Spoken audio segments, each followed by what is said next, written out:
conducción de Rubén Moyano.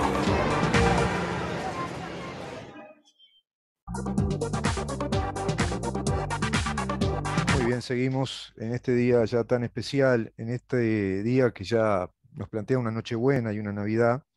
Vamos a entrar en la editorial del día de hoy. Y a raíz de lo que conversamos con el diputado Conrado Rodríguez, hay ciertas cosas que yo las planteo en puridad, pero hay cosas que hay que revisar institucionalmente, como lo hizo ver el diputado, ¿no? Yo titulé esta editorial Crónica de un marxismo sindical. ¿Cuántos uruguayos pudimos sentir agrado y optimismo ante un proyecto de ley que se anunció de parte de la coalición republicana respecto a la personería jurídica de los sindicatos? Proyecto de ley que surge de un acuerdo, como decía el diputado, entre el Poder Ejecutivo, los sindicatos y las cámaras empresariales. Pero apenas leemos este proyecto de ley, bueno, uno cae rápidamente en la desilusión, porque no alcanza, no alcanza, porque es una especie de simulacro de solución a un problema más grave. Es un problema muy grave que tiene nuestra república. Un sindicalismo tomado por el Partido Comunista, y de ese modo lo que sucede es un estado de tensión crónico. Un estado de tensión crónico en el cual el sindicalismo uruguayo, en manos de ese partido que todo lo atraviesa, que todas las actividades económicas estatales y también las privadas las atraviesa, incide en ellas fuertemente a raíz, repito, del sistema del sindicalismo único. Ese es un tema estructural a resolver. Y no me refiero a la central sindical PIT-CNT solamente, sino a cada uno de esos sindicatos únicos que en su conjunto convergen en la constitución de esa mega central sindical a nivel nacional. Ese creo yo que es el tema medular. Capaz que estoy un poco loco, y díganmelo, sobre todo aquellas personas que tienen capacidad para esto, pero creo que ahí está el tema cuando yo cotejo, comparo con sistemas sindicales de países europeos, por ejemplo, o países como Australia, Nueva Zelanda. Es decir, el sindicalismo ya hace mucho tiempo que dejó de ser un sindicalismo ideológico, ideologizado, partidizado, y es un sindicalismo técnico, eminentemente técnico, en defensa de los trabajadores. Es un derecho esencial a la democracia. Es un derecho fundamental, imprescindible para que la democracia funcione. Pero no de esta manera, no de esta manera. Y eso evidentemente aún no se ha tratado. Según el diputado, merece un tratamiento parlamentario, como corresponde, y en la Comisión de Constitución y Códigos. Se va a tratar, según, bueno, se ha informado ya en el mes de enero, se comenzará a tratar en esa comisión y ver qué posibilidades hay. Yo no sé si tienen concebida una ley como un marco jurídico general que permita precisamente desestructurar este sistema único de sindicatos únicos y plantear una pluralidad sindical. Ahí está el tema. No tanto lo del voto secreto dentro del sindicato, porque jurídicamente parece que no corresponde, pero sí el voto secreto se daría en un sistema plural de competencia de sindicatos por cada gremio de actividad. Diferenciemos la palabra sindicato de gremio. Sindicato es esa unión de trabajadores, en este caso que van a tener que estar constituidos por personería jurídica, tiene un nombre que lo identifica, tiene sus estatutos, tiene una carta de principios, objetivos a desarrollar que lo identifican como tal. Es decir, ese sindicato va a tener una voluntad político-sindical, no político-ideológica partidaria, político-sindical para llevar adelante un montón de medidas y según las coyunturas o las eventualidades que contemple el sindicalismo, y en este caso el sindicato, a través de sus expertos. Bueno, eso es lo que yo planteo. Una pluralidad sindical, cada sindicato con su personalidad jurídica, pero un marco legal que establezca, por la especialidad de la función que cumplen, por la importancia o incidencia de esa función sindical, que tenga requisitos particularmente aplicables a la personalidad jurídica en modo de asociación civil para el sindicato, para los sindicatos, para el sindicalismo.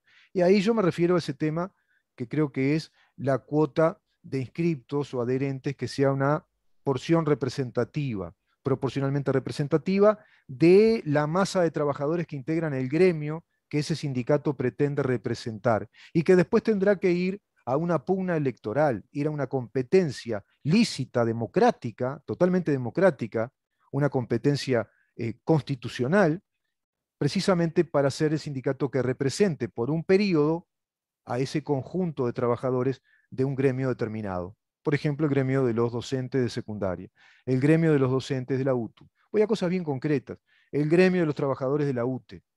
Pero de pronto imagínate que existe una realidad sindical que sea plurisindical, que hayan 3 sindicatos en UTE, 3 sindicatos o 2 sindicatos en tal otro lugar, es decir, por actividad. A eso me refiero yo. Y ahí se va a dar necesariamente el voto secreto y universal, que es el voto de autoridades, que después van a tener que llevar a cabo todas esas políticas sindicales, como ser las medidas que se van a tomar según las coyunturas, si se hace una huelga, si no se hace, de qué modo se va a realizar esa huelga, el comportamiento de los huelguistas, ajustados a esta nueva ley, que es la ley de urgente consideración, por ejemplo, y a su vez integrar esas mesas de negociaciones colectivas con la empresa, las empresas y el Ministerio de Trabajo y Seguridad Social, en esa tripartita. Hoy todos sabemos el poder de fuego que tiene la central sindical, además, te repito, nucleada por todos los sindicatos únicos del mismo signo político partidario, el Partido Comunista.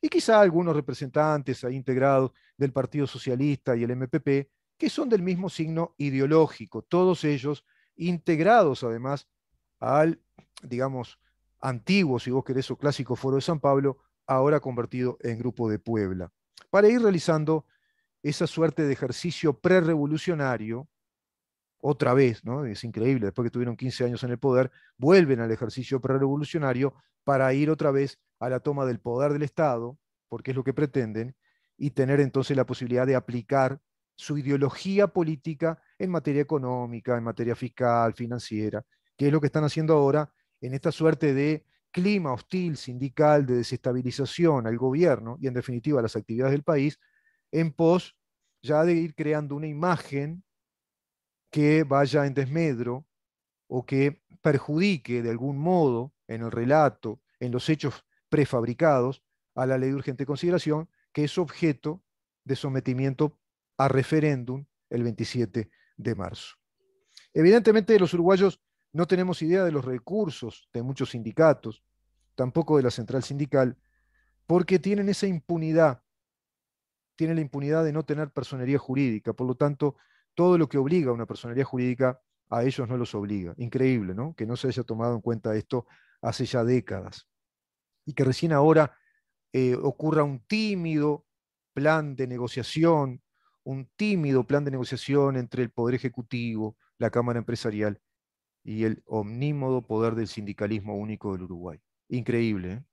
Que esto transite las décadas de una república democrática, que atraviese décadas de un Estado de derecho, porque nunca se concibió una ley general que establezca la estructura del sistema sindical y por ende el funcionamiento de esa estructura sindical con personería jurídica, te repito, con un régimen especial para sindicatos, con la incorporación de firmas en la fundación de los mismos que representen una minoría de representación aceptable en relación a la cantidad de trabajadores por cada gremio de actividad. Increíble que el sistema político uruguayo no haya pensado esto.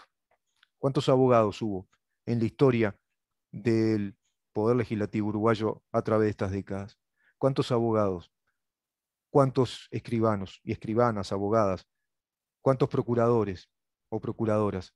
¿Cuánta gente que está formada en el derecho transcurrió por la actividad legislativa en todos estos años, en estas décadas? Y no pensaron esto. Nunca se habló de esto. Es increíble, ¿verdad? Y hay que hablar que la obligatoriedad del voto secreto y universal se debe establecer en esa naturaleza de pugna plural entre sindicatos, como pasa con los partidos políticos, por ejemplo.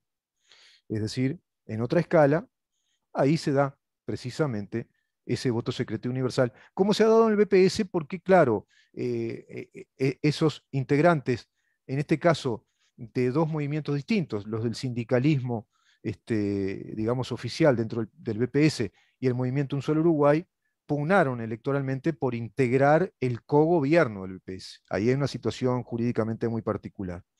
Ahora bien, ¿por qué no se les ocurrió pensar todo esto?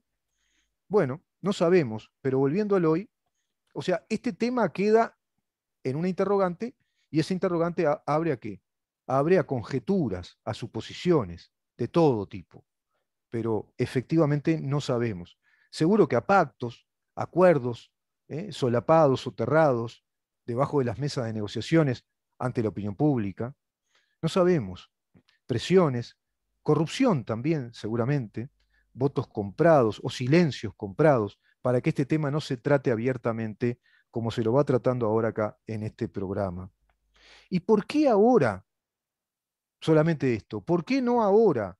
¿Por qué no se llega ahora con todo este planteo más integral, más abarcativo de una transformación real del sindicalismo uruguayo? Y porque en la negociación se parte de puntos débiles, muy tibios, solo la personería jurídica. Increíble. Esto lo contempla la naturaleza constitucional de nuestro Estado. El Estado constitucional de Derecho de nuestra República Oriental del Uruguay establece esa posibilidad. Al menos esto piensan inclusive muchos uruguayos que votaron por este gobierno, como para que el país emprenda un camino decididamente republicano y democrático. Ahí está la expresión clave para mí, decididamente republicano y democrático. No alcanza con un formalismo democrático republicano, no alcanza con algunas cosas sí, otras no, y menos cuando estamos hablando del sindicalismo uruguayo que condiciona todas las actividades económicas, laborales, empresariales y sociales del país, porque lo que ocurre a nivel sindical repercute en todas estas esferas de la vida pública. Si no, recuerden lo de la refinería de ANCAP, cuando la paran. Recuerden lo del puerto, varios paros, perjudicando un montón de productores, un montón de trabajadores. Y la prensa que ayer decía, hablaba de los trabajadores y cómo están los trabajadores, pero nunca preguntaba por los trabajadores, preguntaba por unos sindicalistas que trabajan también, que son trabajadores, eso pienso. Pero los trabajadores no hablaban de los trabajadores, como aparentemente nos quería hacer creer esa terminología tan universal de cómo están los trabajadores. ¿Por qué no se referían a el grupo de sindicalistas que llevó a cabo esa huelga? ¿Por qué no especifican más la terminología a nivel periodístico? ¿Por qué hablan de modo tan grosero, tan grueso, tan cortando grueso? Los trabajadores eran los que estaban en los camiones, horas ahí parados, parados tomando sol con ese calor impresionante. Los trabajadores son todos los que hicieron la estiba de esos camiones. Y todo un trabajo en vano que se ve estropeado también. ¿Viste cuánta cadena de trabajadores que se fue perjudicando? Trabajadores también son todos los que circulaban en las inmediaciones del puerto y vieron complicadas esas circulaciones porque tantos camiones varados, parados, y varados no está mal el término, ahí justo vinculado al puerto, y toda esa mercadería que se perjudica, y se perjudica el trabajo de miles de trabajadores, y se perjudica el trabajo de productores, de pequeños, de medianos productores, de grandes productores, no importa si sos pequeño o grande, se perjudica el trabajo, y se perjudica también a los propios sindicalistas que hacen eso, que se creen que están en todo su derecho de hacer un piquete y complicar las cosas, para provocar a la policía, y que en definitiva es el gobierno, la policía, trabajadores también. Un conjunto de trabajadores que por su rol se ven obligados a estar enfrentados, digamos, a priori ya enfrentados a otro grupo de trabajadores y compatriotas. Pero todo esto no se piensa, no se razona desde este sindicalismo único ideológico marxista. Ahora, ¿qué nos dice la Constitución en el artículo 57, sección 2, derechos, deberes y garantías, en el capítulo 2? La ley promoverá la organización de sindicatos gremiales. Queda clara la expresión, ¿verdad? La ley promoverá la organización de sindicatos gremiales, es decir, sindicatos por cada gremio, sindicatos en plural, sindicatos gremiales. Hay muchos gremios y hay muchos sindicatos, y pueden haber muchos sindicatos dentro de cada gremio también. Acordándoles franquicias y dictando normas para reconocerles personería jurídica. Qué increíble, ¿eh? Qué increíble que recién ahora se llegue a ese acuerdo tibio. Promoverá asimismo la creación de tribunales de conciliación y arbitraje y declárase que la huelga es un derecho gremial. La huelga es un derecho gremial. Sobre esta base se reglamentará su ejercicio y efectividad. Es decir, inclusive, si un sindicato que obtuvo la mayoría del gremio no estuviera de acuerdo, el gremio puede plantear o presionar a ese sindicato para ir a una huelga, lo cual también sería más democrático, porque el conjunto de los trabajadores con mucho más genuinidad, más genuinamente, irían a plantear la presión al sindicato de que hay que hacer una huelga por determinada coyuntura. Y se sentirían más libres porque hay un conjunto de sindicatos que hagan contrapeso, alguna otra organización sindical que los apoye, que presione a la organización sindical, que es la que ganó esa justa electoral para representar a esos agremiados. ¿Cómo cambiaría el sistema, no? Cambiaría un montón. Y ahí sí estaríamos hablando de democracia. Pero ahora estamos hablando de un tímido instrumento legal. Es algo así como un medicamento analgésico para curar una infección profunda. Es un acto hipócrita que se traslada al Poder Legislativo, que se ve obligado a ser hipócrita también. Sin embargo, este acto hipócrita, mañoso, de, bueno, legislamos una parte y la otra no, y después vemos, o más nada quizá, y lo de una parte hace referencia a la facultativa personería jurídica, como le decía, y lo otro se verá. Inclusive en un confuso proyecto, como hablamos hoy con Conrado Rodríguez, respecto a lo que plantea, creo que el senador, no sé si senador o diputado de Cabildo Abierto. Muy confuso jurídicamente. La importancia e incidencia de los mismos es muy fuerte en el país. Y evidentemente todo esto nos habla de una más de las crónicas que vamos haciendo en este programa de un marxismo anunciado hace décadas y de un marxismo que todos los días lo están anunciando con hechos, con acciones sindicales, acciones gremiales, acciones políticas. Todos los días hay un accionar que le está diciendo a la población uruguaya, acá está el marxismo, acá está la corriente de opinión ideológica, política, que quiere tirar abajo este proyecto republicanista, democrático, con visos de liberal, porque tampoco es un gobierno liberal, no lo es, no te confundas. Así que cuando se diga que hay un gobierno neoliberal, es mera palabrería, es solamente cháchara, porque no hay, a ciencia cierta, desde el punto de vista estrictamente técnico, no hay un gobierno neoliberal. No apela solo al mercado y abre el mercado y exonera a todas las empresas del Uruguay, a las extranjeras, de todo tipo de cosas, porque por el contrario, la masa impositiva para las pymes, las mini pymes, empresas nacionales sigue siendo la misma. Desarrolla con enorme sensibilidad social planes precisamente de subsidio, de asistencia, de socorro social. El presidente inclusive habla ahora de transformar el hospital de clínicas, hacer un hospital de clínicas nuevo. Hablamos con Conrado Rodríguez, por ejemplo, de todos los recursos para la primera infancia, y eso se va a perpetuar. Toda la batería de recursos para asistir a la población más vulnerable en pandemia, todos los recursos para establecer una logística muy adecuada para nuestras vacunaciones y que dé lugar a que hoy sea Uruguay un país con alta tasa de vacunación y ya con más del 40% de vacunados tercera dosis. Evidentemente, se está hablando de un gobierno con sensibilidad social respecto a la realidad que encuentra, además, respecto a la realidad que encuentra. Una realidad social mala, muy mala, con un nivel de deserción en la educación de nuestros jóvenes que es muy alto, muy alto. Más del 60% no terminan secundaria. 500.000 uruguayos dependían de planes de asistencia social, de socorro social, cuando la primera ola de la pandemia y se tenía que aplicar ciertas restricciones a las actividades económicas. Más de 180.000 uruguayos que estaban en el seguro de paro, canastas de alimentos, seguros de paros extendidos, los seguros de paros parciales que el gobierno tiene que seguir desarrollando, por ejemplo.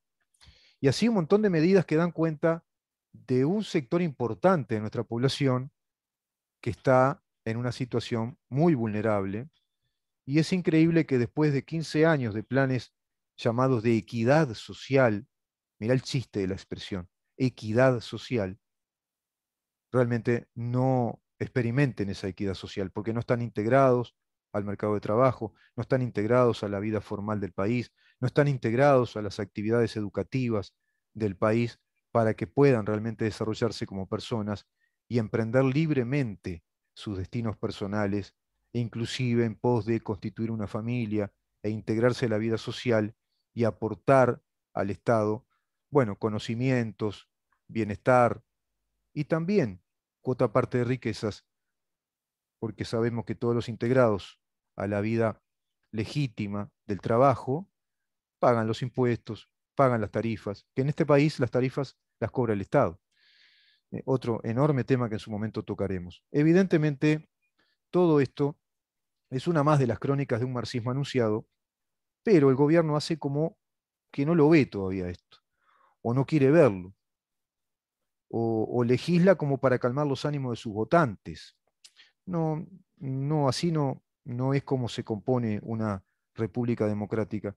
Yo creo que es momento de ajustar realmente todas estas cosas, de apuntar con certeza a todo esto y que no estén mirando para el costado a ver qué opina la bancada del Frente Amplio o a ver cómo reacciona el PIT-CNT. Porque si no, todos los uruguayos terminan, y con mucha razón, convenciéndose que los verdaderos dueños de este país son o es el PIT-CNT-FA. Una más de las crónicas de un marxismo, en este caso sindical, anunciado. Vamos a una pausa y recibimos al doctor Gustavo Zubia. Quédate ahí.